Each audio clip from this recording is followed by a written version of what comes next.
This is a brief talk about the Bow-Hunter syndrome, or the name given to the constellation of symptoms, predominantly dizziness, that result from the dynamic occlusion of either of the vertebral arteries.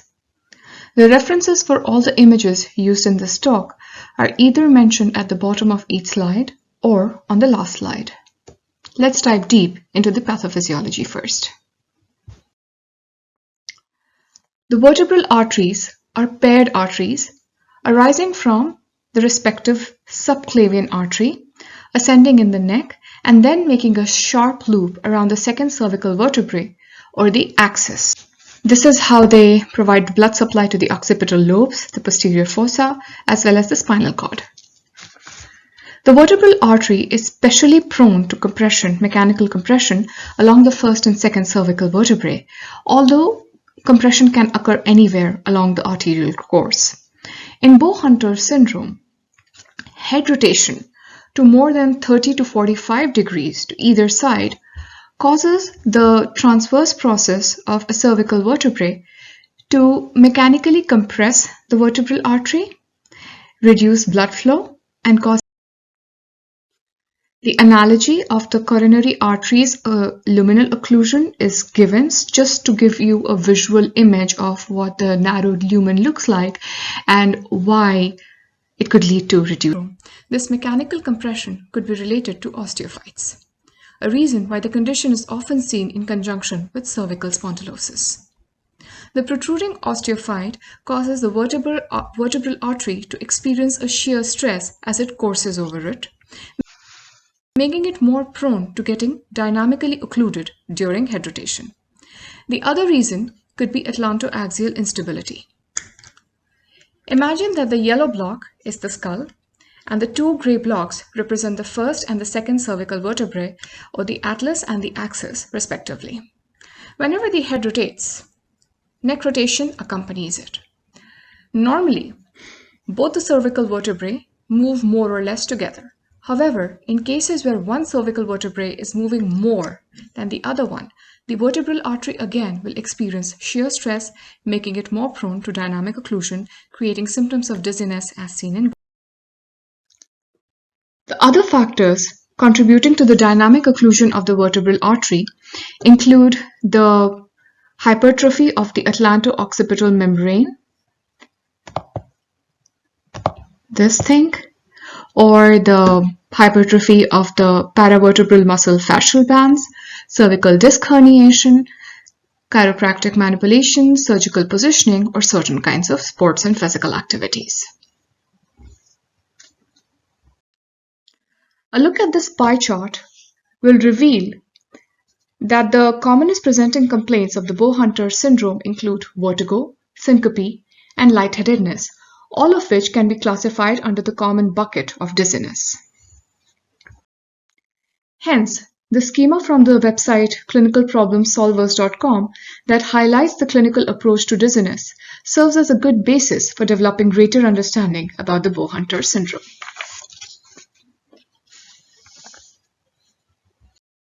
The schema is based on the 4 T's. The first T is of triage, or ensuring the patient's hemodynamic stability by looking at the vitals. Once that is ascertained, you move on to the second T of timing. That is exploring whether the vertiginous episodes are acute and persistent or more episodic in nature with periods of normalcy in between. This is also a good time to clarify with the patient what exactly they mean by dizziness. Do they mean they get a sense that the room is spinning around them, in which case we would think more of cardiovascular causes? Or do they get the sense that their own head is spinning? The illusion of the head spinning is termed vertigo and points to more neurological causes. Once it is ascertained that we are dealing with vertigo in a patient with dizziness, we start to move towards the third T in our list of 4 T's, which is triggers. Moving on to the triggers, ask the patient if specific movements of the head bring on the vertiginous episode.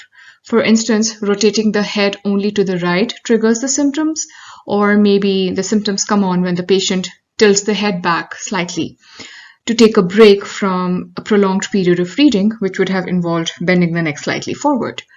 It's also important to explore whether that particular head movement brings on the vertiginous episode, or does it worsen an episode that had already started.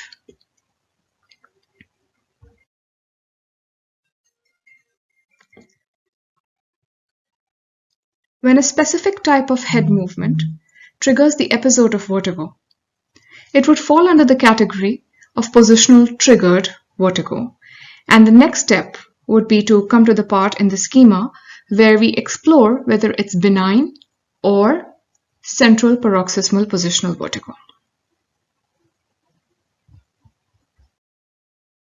This is where we come to the fourth T, or targeted examination, and conduct the Dix-Hallpike maneuver to see if it is benign paroxysmal positional vertigo.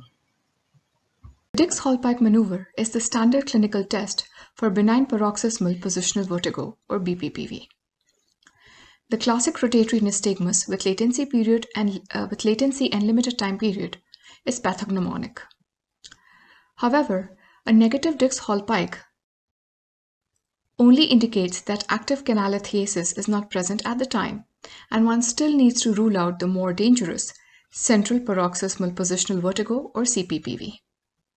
Central vertigo will often mimic the benign form, will have negative Dix-Hallpike, will be triggered by positional changes of the head, movement of the head in specific directions, and will not respond to Epley's maneuver of canalith depositioning. Bow-Hunter syndrome is one cause of central paroxysmal positional vertigo. That's a good way to think about it.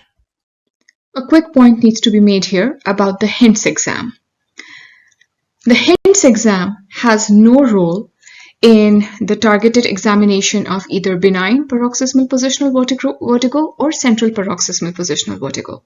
The HINTS exam, that is the head impulse test, direction of nystagmus, and test of skew deviation, is only utilized in case of an acutely actively vertiginous patient when the patient is experiencing continuous vertigo.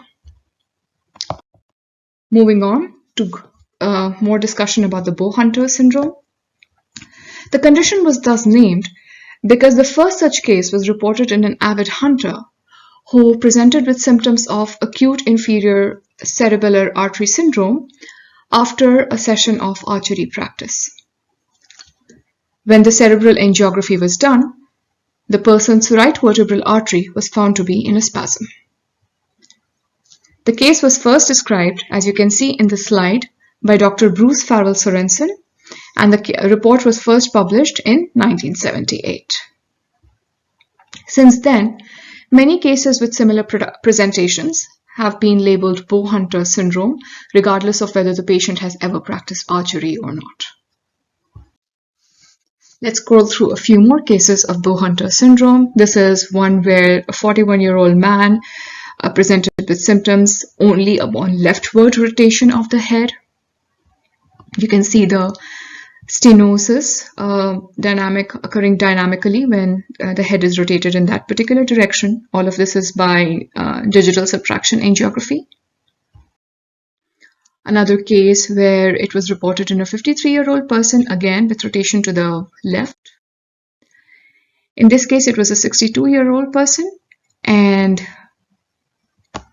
here, this was a case of a very young girl, only of 13 years of age. Now, if we look back to our original schema, we will find that the classification of vertebrobasilar transient ischemic attack, TIA, is not included with the positional triggered bucket, positional triggered episodes of vertigo. However, in the case of the 13-year-old girl who presented with paralysis of the left side, transient visual disturbances, and was eventually found to have a thalamic infarct, that line between vertebrobasilar TIA and other kind, the Bow-Hunter syndrome, which we are clubbing with central vertigo, can start to blur. As we just mentioned, many typical and atypical cases of Bow-Hunter syndrome have been described in literature, and an additional hypothesis that is being explored in connection with the pathophysiology is that when the vertebral artery is mechanically compressed, blood flow slows down, a thrombus formation results, which eventually embolizes and causes symptoms. Excuse me. Finally, let's move on to the diagnostic and treatment modalities. The gold standard for diagnosis is dynamic cerebral angiography, which allows the reproduction of symptoms with head rotation greater than 30 to 45 degrees. There are no clear guidelines about the management. Whether the management is to be done surgically or conservatively varies from case to case. However, in every case, it is extremely essential to make the patient aware and ensure that they stay away from misinformation and harmful practices, #prolotherapy. This brings us to the end of our talk. Here is the references slide. On the title slide, you saw a picture of an archer with a bow, and that picture was taken from the website of the Missouri Department of Conservation. And the picture of the dynamic stenosis by digital subtraction angiography was taken from the website of Cleveland Clinic.